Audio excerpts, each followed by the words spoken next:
All right, so you'll sometimes hear the P format referred to as P/COFF. COFF is Common Object File Format, Unix file format, portable executable derived from that, basically. And so you'll kind of see that the first couple headers of the P format are more like COFF headers, and then everything beyond that, where all the real details are, those are the stuff that Windows added on to do what they needed to do.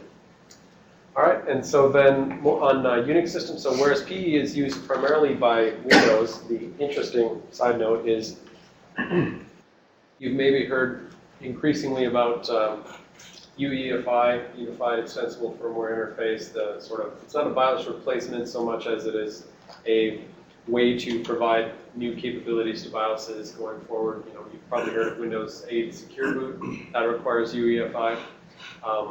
UEFI is really just a way to make it so that there's these services which are running after BIOS. So BIOS usually would start up and then it would be done, it initialize the operating system, and then it let go of the system. UEFI, there's these services which you can call to that run post-boot.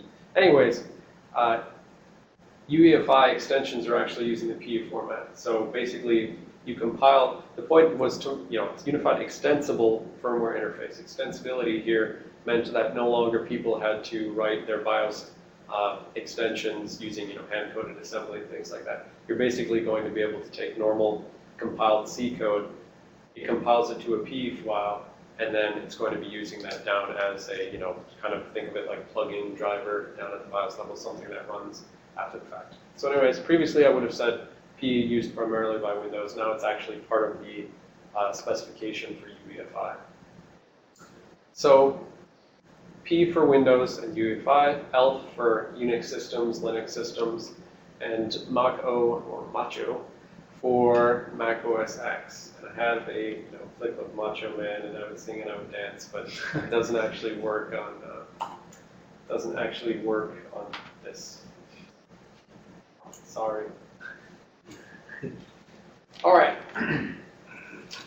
In terms of the different types of files which are going to use these binary formats, you've got your basic executable. That's a standalone thing that you run this program from command line or double-click it on a GUI interface, and that's going to be something which will execute and run either continuously or run and terminate, whatever.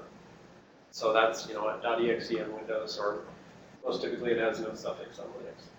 Then you have dynamic link library or shared object. So all this is basically a library which is going to contain some code which will be used by other programs at runtime. So before I showed you the loader imports a bunch of libraries and then it lets the program run. So on Windows that's a DLL, and on Linux that's a .so file. And all it is basically is some set of code where it's going to be loaded up by the OS loader, and it will support other programs. Now that said, you will actually see that, and this matters more for the DLL injection and the equivalent sort of LD preload attacks on Linux. Libraries will still typically have sort of a main function, a function which will be invoked when they're loaded up. So on DLLs, it'll typically be called DLL main, and so when the OS loader loads up the DLL, it does have an entry point where it says, okay, I'm going to call this function in you, and you're going to run some initialization code. You can get all of your global variables set up or whatever. And then I'm going to run your initialization code, and then I'll proceed to the next DLL. So this is something that, this capability is something that attackers take advantage of when they're doing things like DLL injection. They, just by virtue of this DLL being loaded by some other program, they don't have to actually export functions like a real DLL. A real DLL, the point is for it to export functions. And for the, with DLL injection, basically, you just don't export functions, you load yourself up and you run all your code in the main, basically. So on Windows, that's typically DLL main, and that's init on Linux, on shared object files. All right. And so static libraries then are things where you basically, that live on Windows. Now, these are sort of interesting because oftentimes these don't actually use the binary format. They're usually more like, think of them like just a big array of object files, and they'll maybe have a little header information that says, object file A is here, B is there, C is there. So static libraries are basically used where you want to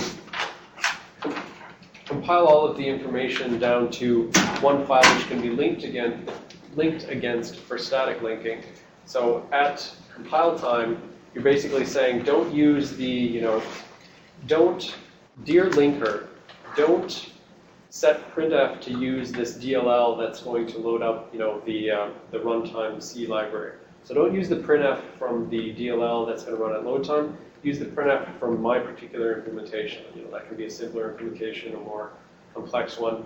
But the static library is basically something where you're linking against that at link time, and you're providing all of the code, and you're saying, like, just incorporate this code into the main binary so that it basically doesn't call up to some external library at runtime. And this is typically, you'd use it for making your code stand alone better, basically.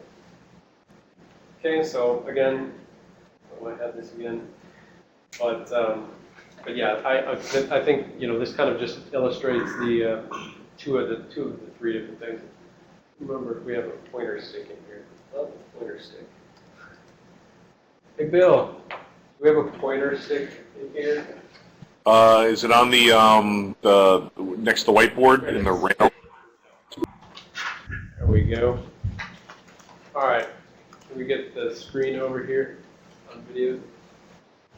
All right, so as I said, we've got multiple different things using the binary format. We've got an exe which stands alone, but it only stands alone to some degree. Oftentimes it's going to import other libraries, and so the OS loader has to go out and find those libraries and move them in. And so when this gets loaded in, the loader then has to say, like, what does it depend on? It has to go find those and get those loaded in as well. And beyond that, each of these, as I just said, has a DLL main, so that when this gets loaded in, the loader will call that main function. So it'll start this thing's code, it'll start that thing's code, so they're all initialized.